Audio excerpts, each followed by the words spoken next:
Have you noticed that your calendar and Outlook actually has the weather forecast as well?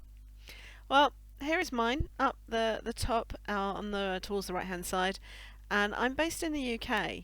We don't use Fahrenheit, we use Celsius. I want to change that. Let me show you how to do it. Hi, I'm Michelle, a computer coach, sharing tips and tricks to help make your everyday programs quick and easy to use. In case you're not sure, the weather forecast is built in. It will usually default to Washington. Actually, is the default, but you can always click where it says Washington DC and add the location in if you're somewhere else in the world.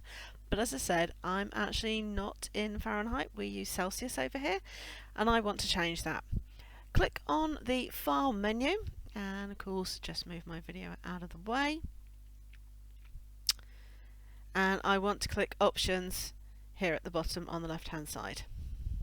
That opens up my Outlook Options dialog box, and I want to go into Calendar because that's where it's displayed, and scroll all the way down to the bottom where I've got weather.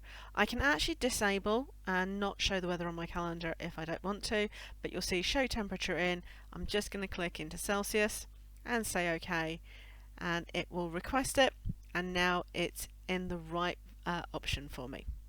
Simple fix, but it just makes it a lot easier based on what you're using.